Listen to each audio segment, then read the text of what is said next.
Close your eyes for a moment and imagine the following scene. Jesus alone in a garden in the middle of the night. He knows what is about to happen: betrayal, humiliation, suffering. The weight of that reality would be overwhelming for any of us. Can you feel the anxiety that must have crept up on him in that moment?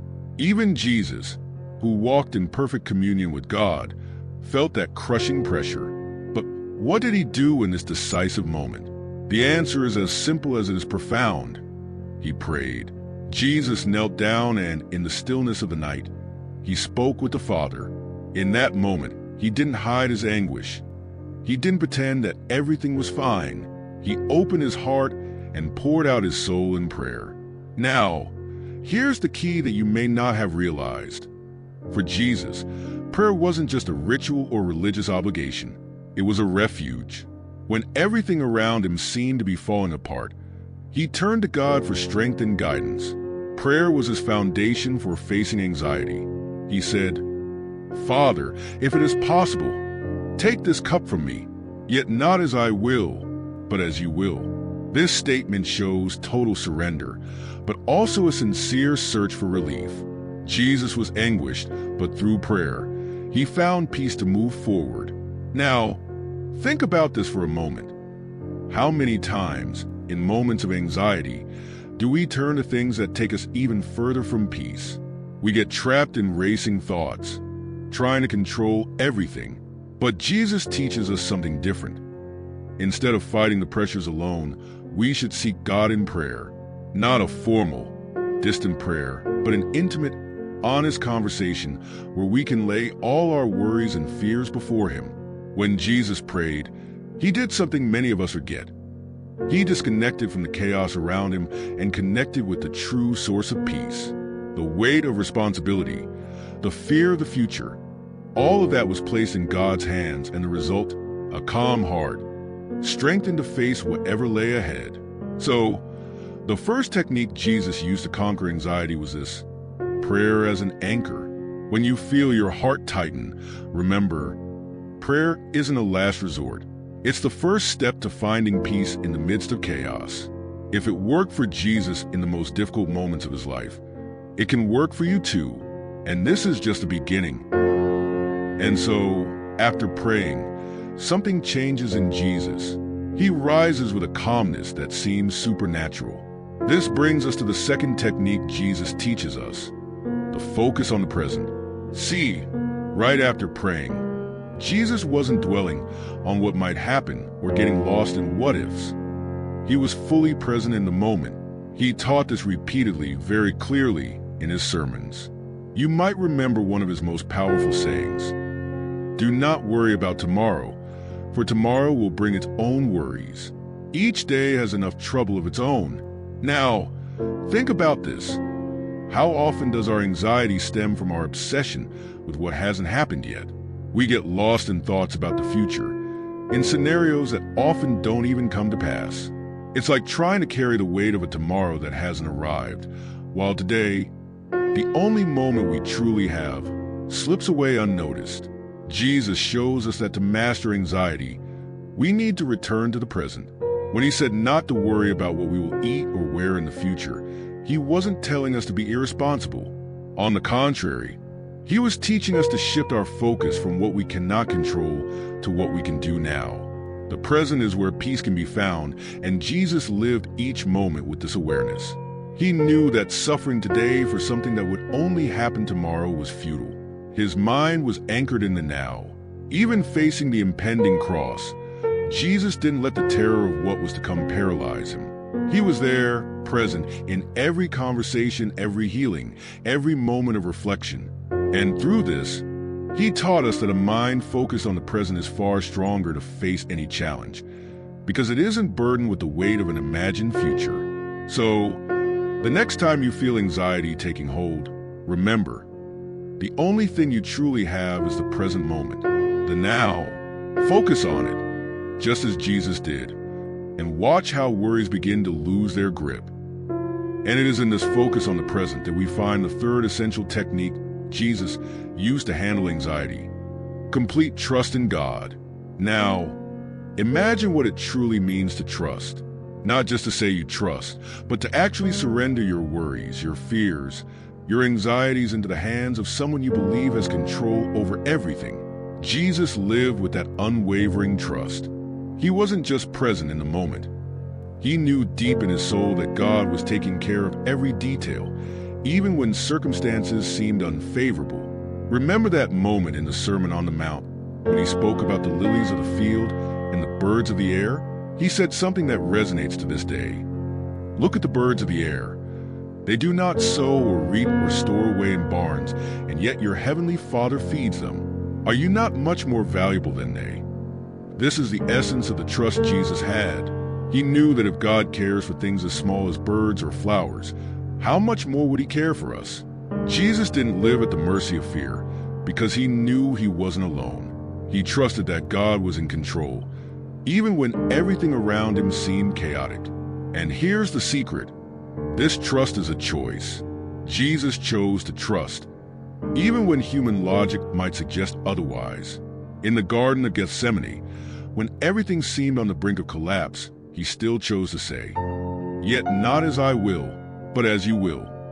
It wasn't a passive resignation, but an active surrender, a recognition that despite any suffering that might come, God was guiding everything.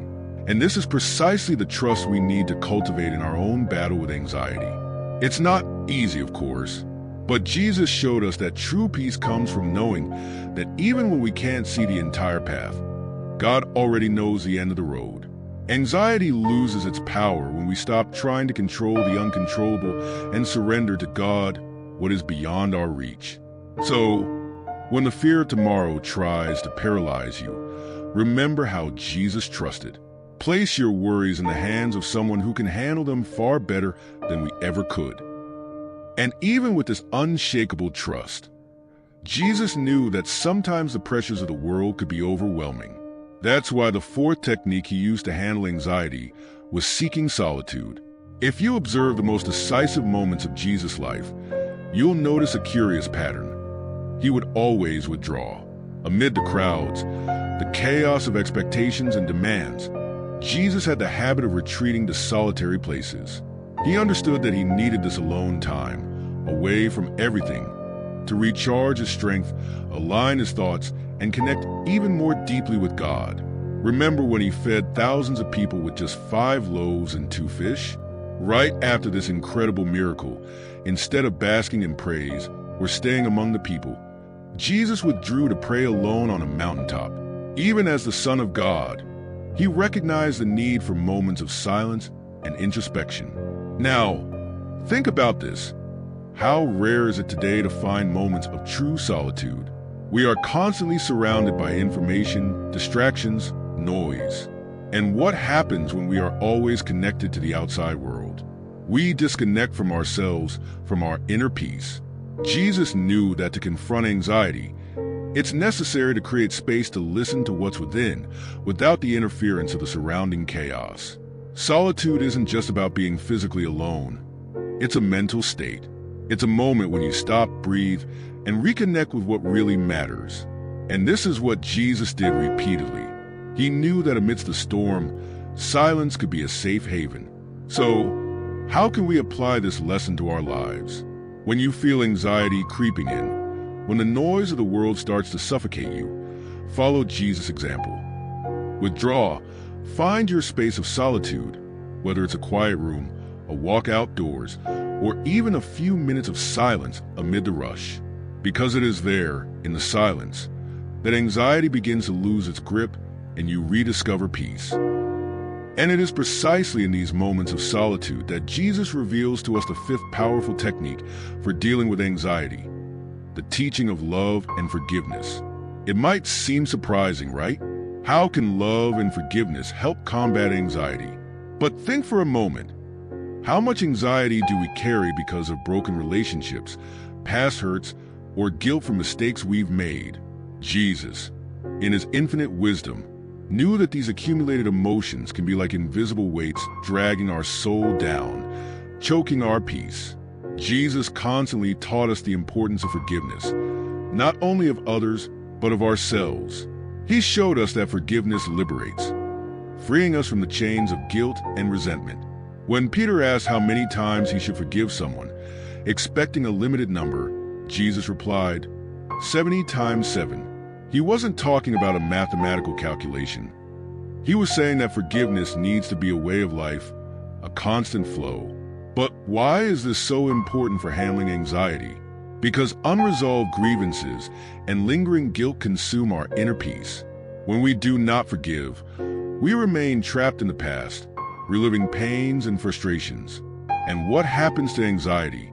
It grows because we are expending emotional energy on something that has already passed, on something we cannot change. Love, on the other hand, has the power to heal. Jesus called us to love our enemies, to bless those who curse us.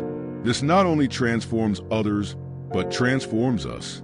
Love dissolves the barriers we build to protect ourselves, allowing us to live more lightly, without the burden of bitterness and fear.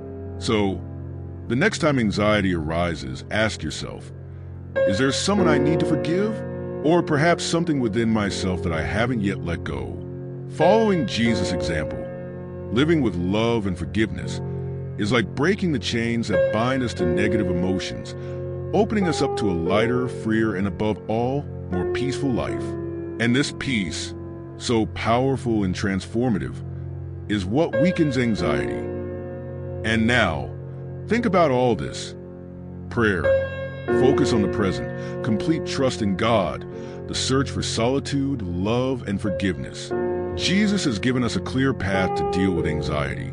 But maybe you're wondering, this is wonderful, but how do I apply it in my life, in my day-to-day, when anxiety knocks at the door? And here comes the sixth point, the most transformative of all, applying these techniques in daily practice. Jesus didn't just talk about these things. He lived them every day. Prayer wasn't something he did only when distressed. It was a constant habit. He didn't wait to be in crisis to trust in God. This trust was a foundation of his entire life. Similarly, love and forgiveness flowed from every word and action of his. They weren't reserved for extraordinary moments only. This teaches us that mastering anxiety doesn't happen all at once. It's a journey, a daily process. When Jesus told us not to worry about tomorrow, he also gave us the key. The focus should be on doing what we can today. Each day brings its own concerns. Yes, but it also brings opportunities to apply these lessons. With every small stressor, every challenge, we have the chance to choose to pray, to trust, to be present, to forgive, to seek a moment of silence. Jesus showed that life, even with its difficulties, can be faced with serenity if we are faithful in consistently applying these practices.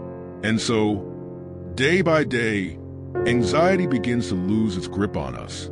It's not that problems disappear, but we change the way we face them. Just like Jesus, we can move with calm, knowing that we are strengthened by these principles. True transformation happens in the everyday. So when you feel that tension in your chest or those racing thoughts, remember, each of these techniques is within your reach. It's a daily choice, a constant practice. And that's how anxiety gradually dissolves in the face of the peace that comes from God.